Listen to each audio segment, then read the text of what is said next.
Este año es el primer año en la historia de toda la humanidad en que más gente vivirá en las grandes urbes que fuera de ellas. Y dentro de 30 años, bueno, la proporción será de 3/4 apelotonados en las grandes ciudades y el resto en el campo, en los pueblos o en la playa. Y esta concentración de gente, hasta proporciones desconocidas hasta ahora, está sugiriendo amenazas de todo tipo que tienen que ver pues, con la drogadicción, con el alcoholismo, con las enfermedades mentales, se diría, con la violencia, con el terrorismo. Se diría que las grandes urbes son el caldo de cultivo para el mal. Bueno, pues hemos estudiado este tema con mucho detalle, con los mejores.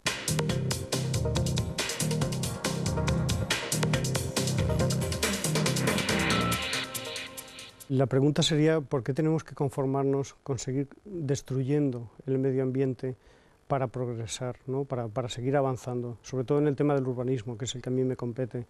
Entonces, yo creo que la respuesta está ahí, implícita. No podemos seguir destruyendo el medio ambiente con el ritmo que lo estamos haciendo. Es más, el medio ambiente es el que nos da la clave para aprender de él. Hay una máxima que utilizan los biónicos que dice que la naturaleza lo hizo antes y lo hizo mejor. Lo que tenemos que hacer es mirar a la naturaleza y a partir de ahí obtener ciertos principios que nos ayuden a seguir desarrollando y a seguir progresando, porque lo que está claro es que el progreso está ahí, no podemos renunciar a él, tenemos que seguir evolucionando y tenemos que seguir avanzando. Eloy Zelaya es el padre de los proyectos Ciudad Vertical y Torre Biónica. Tomando como modelo la naturaleza, nos propone nuevas formas de arquitectura que buscan un futuro más sostenible para un planeta en vías de superpoblación. Hoy buscamos con él respuestas a los problemas de nuestras ciudades. He escogido dos lugares. Uno de ellos es Hong Kong. Hong Kong es un mal ejemplo del urbanismo al que no tenemos que llegar. Evidentemente, Hong Kong existe en el ambiente en el que existe y por las razones donde existe. Hay una superpoblación que aquí en nuestro país es muy difícil de entender, ¿no? Por otro lado está México DF, es el otro lugar que he escogido. Si sobrevuelas en avión México DF cuando llegas a la ciudad, estás unos cuantos minutos por encima de la ciudad, viendo edificios, casas, es un continuo evolucionar sobre la ciudad. Se ha llegado a un desarrollo urbano tremendo. Ocurre igual en la ciudad de Los Ángeles, es algo parecido. El problema que tienen estos desarrollos urbanos es que el consumo energético es descomunal. Los desplazamientos en coche son enormes y el consumo de energía, de tiempo incluso, son excepcionales. ¿Qué ocurre entonces? Lo que decíamos antes, hay que avanzar, hay que buscar nuevas alternativas. Y para ello hemos planteado nosotros la Torre Biónica. La Torre Biónica, digamos que se encuentra en un punto intermedio entre estas dos situaciones extremas. Lo que intenta es liberar espacio para devolverlo a la naturaleza, pero sin embargo no renuncia a crecer en vertical. La Torre Biónica son 1.228 metros de altura y se sitúa sobre una isla artificial de 1 kilómetro de diámetro. ¿Qué implica eso? Que no puedes situar una torre que se colocó en la ciudad de Nueva York por Otis, por el señor Otis, en el año 1857. No en sí por el hecho de instalar el primer ascensor, sino por lo que supone de innovación, ¿no? De innovar trabajando al límite.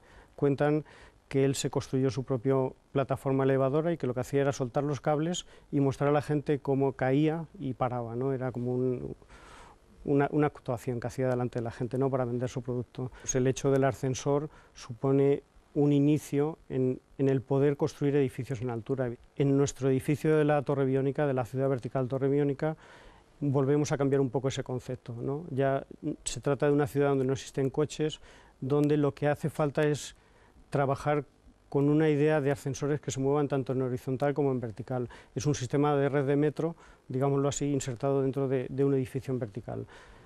Y es más, hay que dar un paso más adelante. Un gigantesco edificio de oficinas, por ejemplo, a la hora de la comida, del almuerzo, el que 10.000 personas tengan que salir a tomar café en 10 minutos es impensable, no tiene sentido.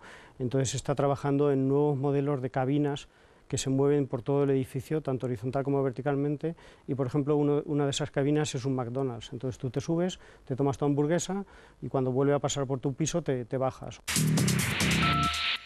El objeto que os he traído, que es bastante pequeñito, es una concha de Conus terebra. Lo he traído no en sí por lo que es ahora, porque ahora ya es un organismo muerto, sino por lo que ha sido. Me interesa mucho más de este objeto el proceso, ¿no?, más que la situación actual. Fundamentalmente, la interacción entre el espacio vacío y el espacio construido que tiene. La torre biónica, el concepto, el cambio que tiene con respecto a una torre tradicional de oficinas, es que una torre es una planta sobre otra y nada más. La torre biónica lo que es una ciudad. Eso conlleva que es fundamental la relación entre el espacio vacío, las calles, las plazas, las plazuelas y los edificios. Pero además esta concha lo que nos muestra es que en la naturaleza no construye con pilares o vigas, sino que construye con layers de crecimiento. El bichito cuando es pequeño pues necesita muy poco espacio. Si veis la hélice que va generando el movimiento, esa traslación en el tiempo-espacio, es lo que genera la forma final. Por ejemplo, la torre biónica, lo fundamental de ella es que es un edificio pensado para construirse en varios años, en 15 años por lo menos. Ocurre como lo que con nuestras ciudades.